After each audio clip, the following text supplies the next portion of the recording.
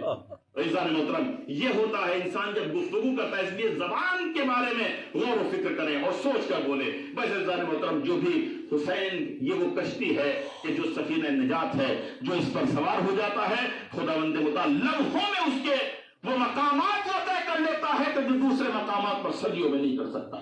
اس کے لیے بہترین مثال حر کی ہے، ساری زندگی یزید کے لشکر میں گزری، ساری زندگی یزید کے یعنی خدمت کی اور اس کے ایک اہم فرد کی حیثیت سے خدمت کی ہے، لیکن جب حسین سے آ ملے، اللہ اکبر، تو لمحوں میں اس مقام پر پہنچ گئے۔ عزیزان محترم، بس ہم دعا کرتے ہیں کہ جو مرحوم جو جانے والا ہے، چونکہ ذاکر اہل بیت بھی تھا، محب اہل بیت ہونے کے ساتھ ساتھ ذاکر اہل بیت تھا، یہ عظیم مقام ہے اور ہمیں یقین ہے کہ امام خود لینے کے لیے آئے ہوں گے، اس لیے کہ روایت میں بھی ہے کہ جب کوئی محب اہل بیت جاتا ہے تو اس کو لینے کے لیے علی آتے ہیں، اس کو لینے کے لیے پیغمبر آتے ہیں، اس کو لینے کے لیے حسنین آتے ہیں۔ اور ہمارے ایک شاعر تھے، انہوں نے کہا کہ علی والوں کا مرنا بھی کوئی مرنے میں مرنا ہے، علی والوں کا مرنا بھی کوئی مرنے میں مرنا ہے، چلے تھے اپنے گھر سے اور علی کے در پہ جا بیٹھے، یہاں ہم نے کیا رخصت وہاں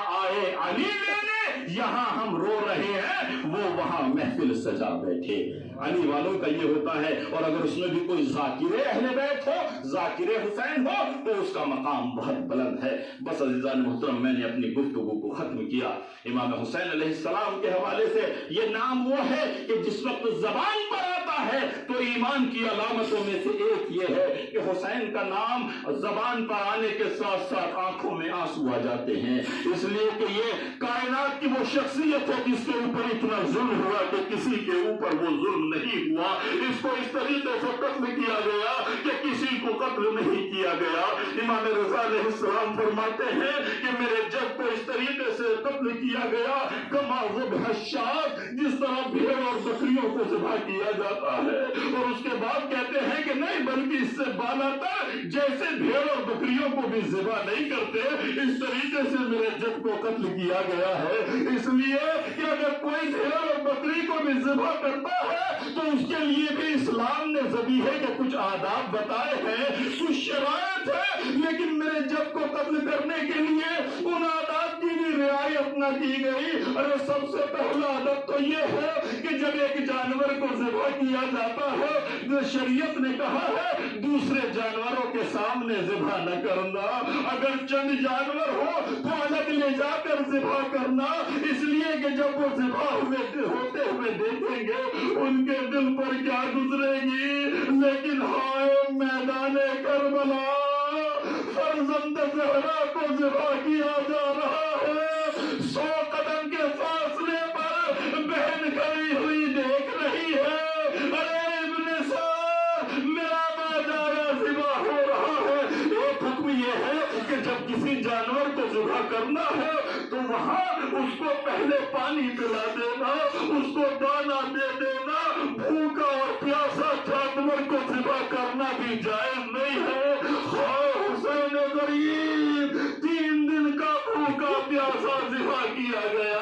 اور ایک آداب ذبیحہ میں سے یہ ہے کہ جب جانور کو ذبح کرنا ہو تو خنجر تیز ہونا چاہیے. کندھار خنجر سے ذبح کرنا جائز نہیں ہے، اس لیے کہ اس کے ذریعے انسان کو کی رگیں کٹنے میں دیر لگتی ہے اور اس سے اس کو اذیت ہوتی ہے. لیکن نہ جانے حسین سے کیا دشمنی تھی، جس وقت شمر لعین چلا اپنے خنجر کو پتھر پر مارتا ہوا جا رہا تھا. عزادارو، بس ایک دو جملے اور کہہ دوں. ایک یہ ہے کہ جب بھی جانور کو ذبح کرنا ہو اس کو پس گردن سے ذبح نہیں کر سکتے بلکہ آگے کی طرف سے ذبح کرتے ہیں، اس لیے کہ یہ نسیں جلدی کٹ جاتی ہے، روح جلدی نکل جاتی ہے. اگر پس گردن سے ذبح کیا جائے اس میں ہڈیاں ہوتی ہیں، ہڈیاں دیر سے جدا ہوتی ہیں اور اس کو ذبیحے کو تکلیف ہوتی ہے. ہائے حسین مظلوم. امام زمانہ کہتے ہیں السلام علی المذبوح بالقفا، میرا سلام اپنے اس جد پر کہ جسے پسے گردن سے ذبح کیا گیا. اور ایک آخری اشارہ ایک ذبیحے کے آداب میں یہ ہے کہ جب جانور کو ذبح کرو تو اس کا سر تن سے جدا نہیں کرتے بلکہ صرف آگے کی رگوں کو کاٹا جاتا ہے. عزادارو، لیکن ہائے حسین مظلوم، سر کو تن سے جدا کیا گیا، سر تن سے جدا ہوا. زمین کربلا ہلی، منادی نے ندا دی الا قتل الحسین بکربلا، الا ذبح الحسین بکربلا. زینب تڑپ گئی، ارے میرا ماں جایا. مدینے کا رخ کیا، ارے میرے نانا تم پر ملائکہ نے نماز پڑھی. یہ میرا حسین ہے جو خون میں